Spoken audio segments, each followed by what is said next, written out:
Hi, everyone. Thanks for joining me for this brief review of allergy and clinical immunology. My name is David Sloan. I'm an attending in allergy and immunology at the Brigham and Women's Hospital, the Dana-Farber Cancer Institute, and the West Roxbury VA Medical Center. I have no disclosures to make today.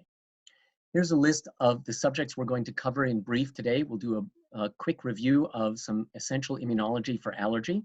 Then we'll move on to allergic rhinoconjunctivitis, allergic asthma, urticaria and angioedema, anaphylaxis, drug hypersensitivity, food allergies will be mixed into some of what we'll discuss. And then we'll talk briefly about mast cell disorders like mastocytosis and mast cell activation syndrome. And finally, a little bit about the most common adult immunodeficiency syndrome, which is an antibody deficiency and a related entity called common variable immunodeficiency. So as far as background is concerned, remember that the immune system is sort of working in parallel to the nervous system. The nervous system has billions of components, and they all talk to one another to produce these emergent phenomena, so to speak, of consciousness, and that system produces responses based on the analysis of energy, like light, heat, pressure, sound, vibration. The immune system is working in parallel, but it processes matter, and that matter can come from either inside the body or outside the body. And the immune system only has to really make one determination. Is this material that I'm in contact with safe or is it dangerous? So starting in this box here, if the material comes from inside the body and is safe, the immune system should not respond to it. If by accident it does, that's autoimmunity. If the material comes from inside the body and is dangerous, it's mutated or broken, that could result in cancer. The immune system should eradicate that. That's a phenomenon called immunosurveillance. If the material comes from outside the body and is dangerous, those are the microbes that we know, like bacteria, viruses, yeast, molds, fungi, parasites, etc. The immune system definitely must respond to those things. And if it fails to, that's immunodeficiency. And the most common immunologic disease in first world countries is this last quadrant, where the material comes from outside the body and is safe. The immune system should tolerate those materials, but if it responds in a particular way, in a constrained way that we'll discuss at length in a moment, then that's what we consider hypersensitivity. And specifically, if it involves mast cells and IgE, we consider that allergy.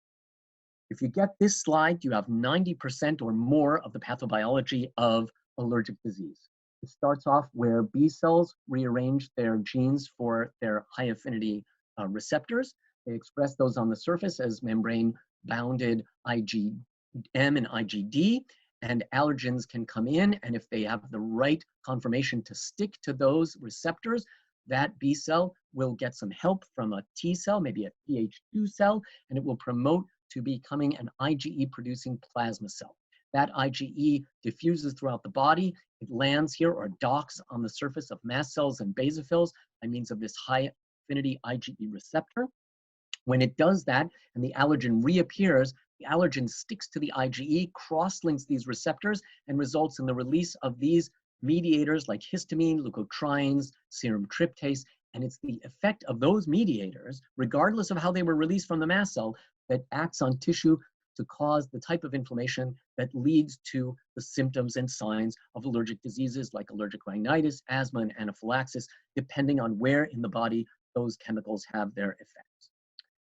Allergic rhinoconjunctivitis is one of the most common conditions among first world patients.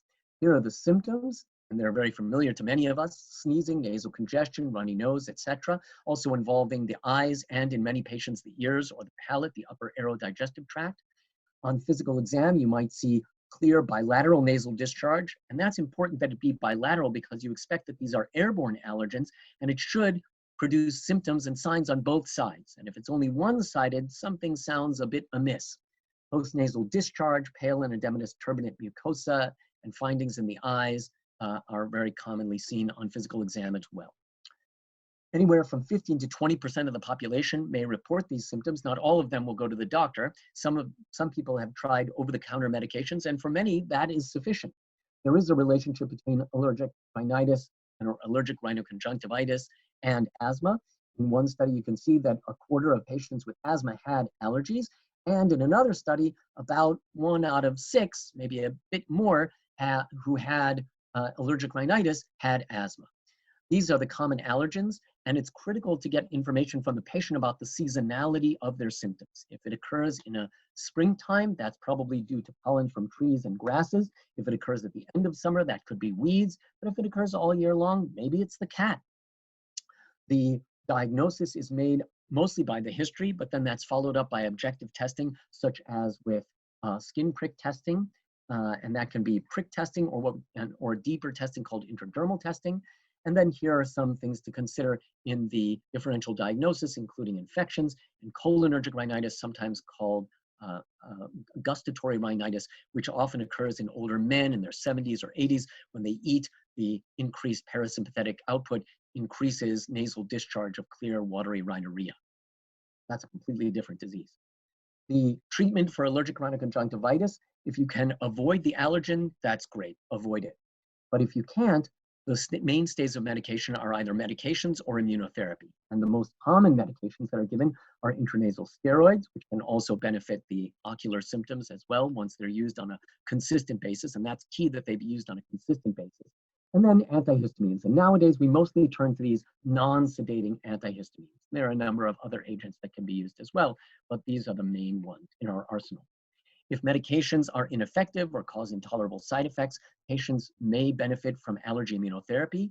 Injection immunotherapy, which is the most well-established one, has been proven to be safe and effective in the majority of patients, but there increasingly is use of oral or so-called sublingual immunotherapy.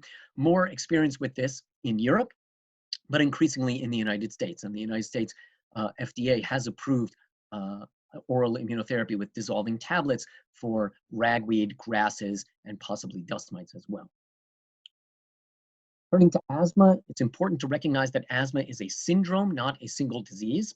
And the syndrome of asthma can be allergic, but there are a number of what are called endotypes or different pathways to get to the phenotype of repeated episodes of wheezing, cough, chest tightness, and shortness of breath, with the demonstration, hopefully, of reversible airflow obstruction.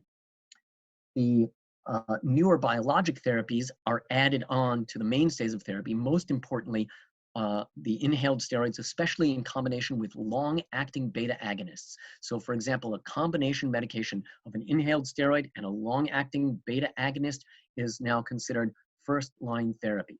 On top of that, though, for people who don't respond ideally to that, don't have complete control of their symptoms, biologic agents such as anti-IgE or omalizumab that blocks IgE, prevents it from binding to the high-affinity receptor on mast cells, can be useful for patients with allergic asthma. Mepolizumab and ristlizumab block IL-5 and thereby starve eosinophils, which are key cells for some patients with some versions of asthma, and thereby lead to the eosinophil undergoing apoptosis.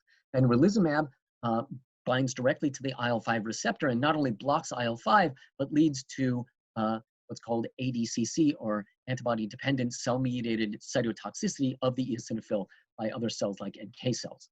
And excitingly, dupilumab, or an antibody directed against the alpha chain of the receptor for IL-4 and IL-13, has shown great promise as well in both allergic asthma and atopic dermatitis.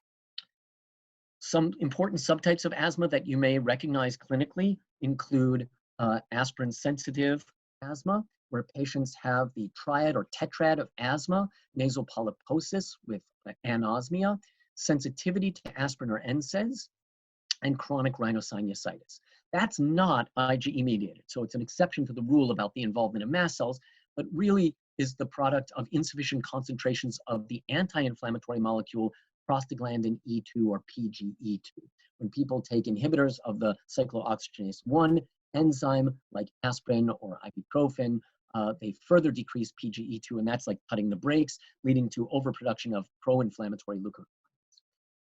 We use leukotriene blockade agents like 5-lipoxygenase inhibitors or leukotriene receptor antagonists such as montelukast to help those patients. Many patients eventually need to have surgery, and many patients will be helped by aspirin desensitization or the dupilumab molecule I mentioned earlier. Another important asthma subtype or asthma mimicker is allergic bronchopulmonary aspergillosis. Here are the criteria, which are well known and include both history of asthma, visualization of central bronchiectasis or pulmonary infiltrates, there must be an elevated IgE, and please notice the units, which are in nanograms per mil. The units may be different in some labs where they report them as kilo international units per liter, and there's a conversion factor that you can look up of about 2.4. Peripheral eosinophilia and positive serologic studies for aspergillus, including the skin test and the precipitins, are also telltale signs and criteria for this diagnosis. You treat it with oral steroids and maybe antifungals, and patients with cystic fibrosis and this HLA-DR2 version of the MHC class 2 molecule, or rather, sorry, the MHC class 1 molecule, are at increased susceptibility for that. Turning to urticaria and angioedema, urticaria, of course, is hives, and we somewhat arbitrarily divide those patients who've had urticaria for 6 weeks or less into the acute group and the chronic as more than 6 weeks. These are very itchy geographic macular lesions with a central clearing. That's because histamine and other vasoactive mediators cause vasodilation, vascular leakage that increases tissue pressure in the area around the central mast cell activation and thereby causes blanching by means of vasocompression. Whereas at the periphery, you'll see that it's more bright pink from vasodilation without the increased tissue pressure. When the same process occurs deeper in the skin and you get dermal fluid accumulation from vascular leakage, you get angioedema. Some patients will report pain because of increased tissue pressure, and they get paresthesias from that. And it's associated with urticaria in about 40 to 50% of cases. Here's a patient with classic large and small urticarial lesions. You can see some of the central clearing here. Here are causes. In acute urticaria, we find a cause in about 1 out of 5 patients. And when I say we, it's mostly the patient. It is important to ask about drugs such as nonsteroidal anti-inflammatory drugs, antibiotics, and aspirin. Foods such as the classic 8, eggs, fish, shellfish, wheat, soy, milk, tree nuts, and peanuts are common triggers, but most of the time patients have figured out when they are eating those on a regular basis. Some bacterial or viral infections, such as hepatitis B virus or hepatitis C virus, and occasionally contact allergens are relevant. The situation with finding a cause for chronic urticaria is even worse in a sense, because most of the time that's not due to an external driver. It's due to either something we don't know or an autoimmune process. So we find a cause in less than 10% of the cases, and most of the time, again, it's the patient who identifies the driver. Here are some examples of physical urticarias from pressure or scratching, exercise, cold, heat, light, water, and sometimes vibration are physical triggers. The autoimmune version, which is present in about somewhere between 40 to 60% of patients, has to do with the presence of either an autoantibody against the IgE receptor or occasionally IgE itself that acts like an allergen and cross-links IgE on the surface of mast cells and maybe basophils and leads to mast cell activation and the release of mediators like histamine. Why that happens on some days and not others, or in some places on the body and not others, is still uncertain. There are important relationships between this autoimmune version of urticaria and angioedema and Hashimoto's thyroiditis, maybe Graves' disease as well. And sometimes you see connections between certain malignancies and connective tissue disorders like those listed here. Treatment of urticaria is founded on blockade of the H1 molecule, which is a receptor that takes up about 80 to 85% of the histamine receptors in the skin. We normally use non-sedating antihistamines, but we will use sedating if needed. H2 receptors are the other 10 to 15% of those in the skin, and so we use agents like famotidine and cimetidine to block those. Some agents listed here block both H1 and H2, but their use is sometimes limited by extreme somnolence effects. Leukotriene agonists like montelukast can be helpful, and when we're really desperate, we reach for either steroids or some of these more investigational agents. But excitingly, omalizumab has been proven and is approved for use in patients with chronic urticaria, and it's only given once per month. Sometimes angioedema will occur without the other telltale signs of mast cell activation. And in that case, people get only swelling, but no hives, no itch. There are 2 main versions of this. One is hereditary, in which there is either a deficiency or dysfunction of the C1 inhibitor complement enzyme that leads to the unregulated production of bradykinin. And bradykinin is the key mediator here, very distinct from histamine, because this sort of angioedema results in bradykinin-mediated vascular leakage and vasodilation, but not the associated histamine effects of itching. So that can be a way of helping distinguish clinically between angioedema that is of the hereditary type or the acquired type versus the mast cell mediated type that's histamine dependent. This version is bradykinin dependent. Acquired angioedema is one in which there may be an inhibitor, like an autoantibody against C1 inhibitor, or there's excessive consumption of the early components of complement, and that leads to unregulated downstream complement activation. In either case, this seems to be the same pathobiologic process by which people occasionally get severe angioedema of the lips, tongue, and throat from angiotensin-converting enzyme inhibitors, such as lisinopril, because that blocks the catabolism of bradykinin and therefore allows bradykinin levels or concentrations to increase. For some reason, that only occurs in this physical area, not exactly clear why. Here are some lab tests to help distinguish between hereditary and acquired angioedema. In both, the very best test is to measure the complement C4 component. It should be low in both of these. If it is normal, you're either dealing with an odd, so to speak, type 3 version of hereditary angioedema, in which case you must rely on the family history more. But you can also measure activity or the mass of C1 inhibitor or the concentration. And in acquired angioedema, you'll see that the C1q concentration is low as well. In the past, we used to measure C2 concentrations, but those don't seem to be so helpful, so we really stopped. The therapy for this acquired or hereditary angioedema is to use infusions of purified C1 inhibitor to replete what is dysfunctional or is lost. We can block the kallikrein molecule that leads to the production of bradykinin. We can block the bradykinin type 2 receptor. And when we are looking for more long-term control, we oftentimes give people androgenic steroids that help deliver increased production of the C1 esterase inhibitor. And older drugs include the epsilon aminocaproic acid, tranexamic acid, and if you're desperate in the emergency department, you can just give fresh frozen plasma, which is a good source of complement components, including the C1 esterase inhibitor. Importantly, anaphylaxis is due to systemic mast cell activation and leads to the generally acute onset of severe systemic urticaria, angioedema, and then oftentimes respiratory or cardiovascular symptoms as listed here.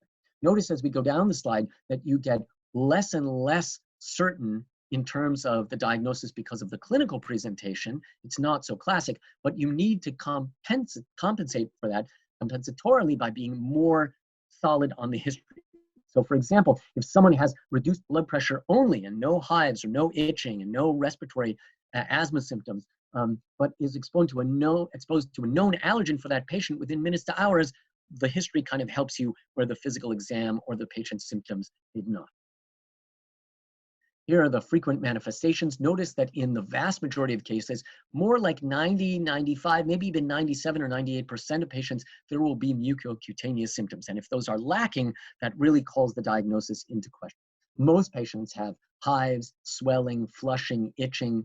About half will have respiratory symptoms of asthma.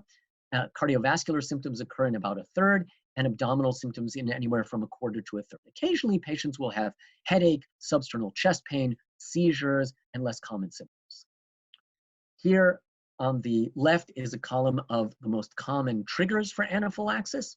They include foods, venoms of stinging insects, certain hormones, monoclonal antibodies that we give therapeutically. Chemotherapy has increasingly been appreciated to be a cause for anaphylaxis.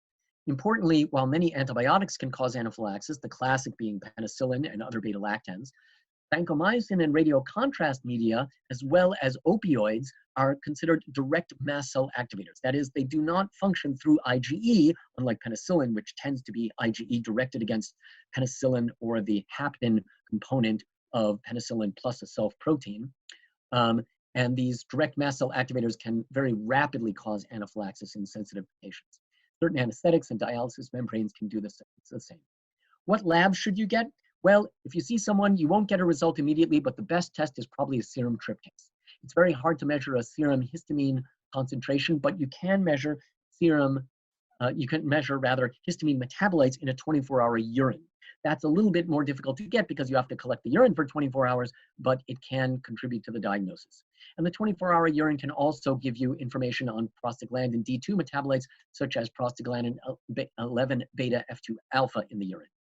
Retrospectively, you can do allergy skin testing or serologic testing for specific IgE, say to peanuts, which is increasingly appreciated as a test to confirm the diagnosis in the setting of the right history. And then last but not least, there have been tests using basophil activation, but this is not as widespread in the United States as it has been in Europe. How do you manage anaphylaxis? Well, most importantly, you recognize it and you provide epinephrine. And epinephrine is the most important medication that's given. It should be given intramuscularly in a large muscle group, such as the anterior or lateral thigh. It should not be given anywhere else, and it should not be given subcutaneously because that is no better than saline. You should observe patients for a minimum of 6 hours because anywhere between 1 out of 6 and 1 out of 3 patients may need a second dose of epinephrine. You should obtain a serum tryptase to help make the diagnosis, but in some conditions like food-induced anaphylaxis, the serum tryptase may not be elevated even though it really is anaphylaxis. We think that the tryptase might be dumped into the gut lumen and therefore not measured because it's lost when a patient has diarrhea. You can provide these other components, which are just part of good general practice for a patient with an acute shock syndrome. But critical in the follow-up is education and providing the patient with an epinephrine auto-injector should that patient again experience anaphylaxis, maybe months or years later. Moving on to drug hypersensitivity. Common drugs that cause IgE-mediated reactions include antibiotics like the beta-lactams, and there is some limited cross-reactivity with cephalosporins, but increasingly we're appreciating that you can pick out the drugs that are most likely to react with one another by means of their side chain, and you can avoid those drugs and use others in their stead if they have equally good coverage for the pathogen you're treating.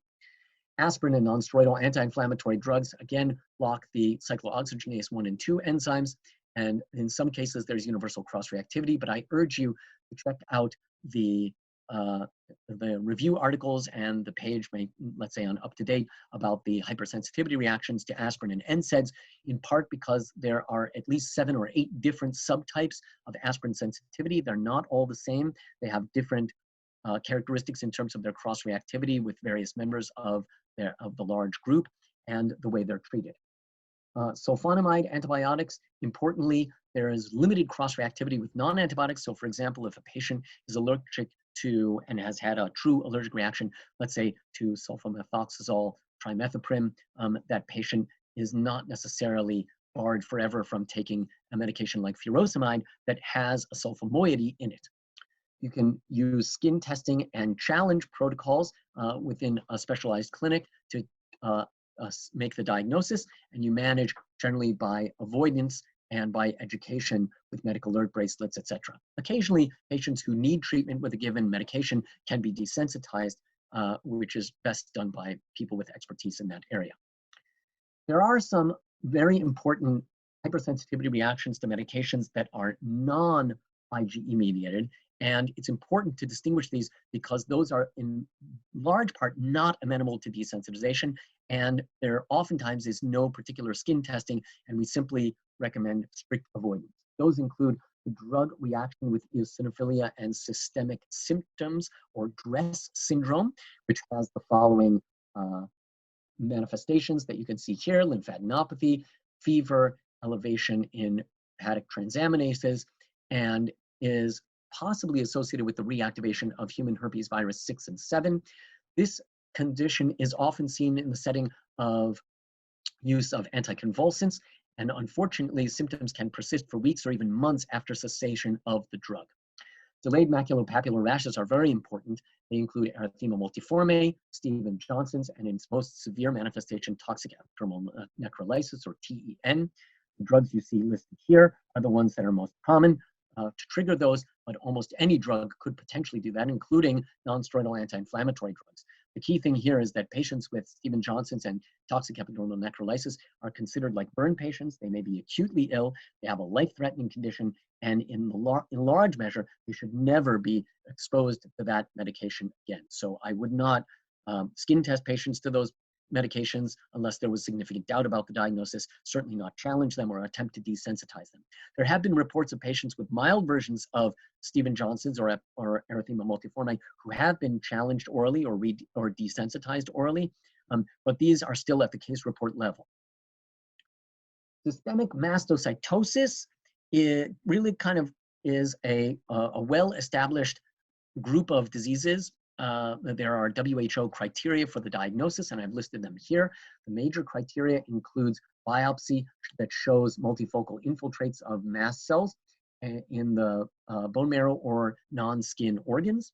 And then you need to have at least one of the minor criteria, which are listed here. In the absence of that information, mostly from biopsy like bone marrow or extracutaneous organ biopsy, it's hard to make that diagnosis. Increasingly, though, we're seeing patients reporting that they have something called mast cell activation syndrome. And what do they mean by that? It's possible that what we're looking at is a spectrum of conditions that on the one hand could be chronic urticaria, on the other hand could be idiopathic anaphylaxis. What is critical to remember here is that these patients don't meet the criteria and they don't qualify for the diagnosis of an obvious clonal mast cell disease, like the criteria you see on the left-hand column. They do have consistent symptoms, and those symptoms should be consistent with the mediators released by mast cell when mast cells are activated. However, you'll see in this box here that the vast majority of those patients do have abdominal pain, dermatographism or dermatographia, flushing, headache, etc. And in large measure, as you can imagine, we treat those patients by blocking the mediators like histamine. Last but not least, let's turn to the most common condition in adults who haven't been identified with a serious immune deficiency in childhood or in infancy, when they report a history of repeated infections, especially sinopulmonary infections like sinusitis, bronchitis, pneumonia, maybe occasionally an extrapulmonary infection like abscesses or skin and soft tissue infections, or perhaps repeated episodes of meningitis.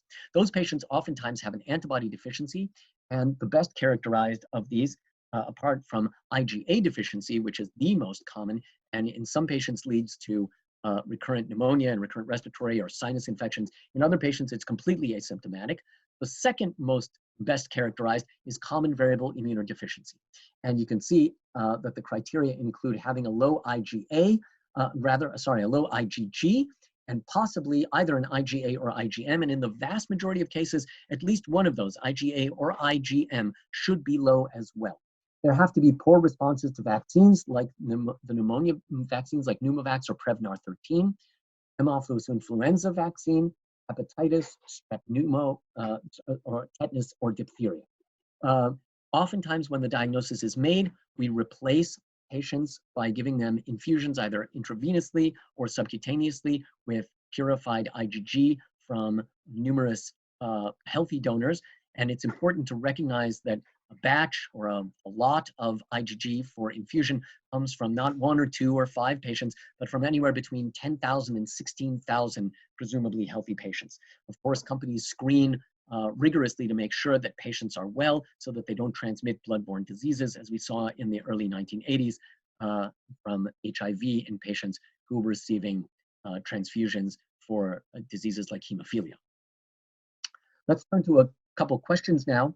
You see an 18-year-old patient who presents with an episode of angioedema of the face, and he has associated abdominal pain. He has no itching or associated hives. Which test would be most appropriate? So pause for a second, think about that, make your guess. All right, I'm going to presume you tried it. I would have chosen the serum C4. The clinical presentation of this patient suggests possible angioedema that is either hereditary or acquired. The rest of the history will help zone in on that, but it's important to recognize that even 30% of patients with hereditary angioedema have de novo mutations. They're the founders, and therefore they're not going to have a positive family history. A 50-year-old male with coronary artery disease presents to the emergency department with hypotension, tachycardia, shortness of breath, and generalized urticaria after he was stung by a wasp. The most important action in the acute setting is what? Take a second, pause here, and choose your response. All right. I would say that the most important thing to do here is administer epinephrine. These other things like performing skin testing to stinging insect venom, obtaining a serum tryptase, and administering venom immunotherapy are great ideas in the diagnosis and the treatment of this patient, but ultimately what you need to do acutely is treat this patient to save his life from life-threatening anaphylaxis. Here are some references. I hope this was a helpful session. Thanks very much.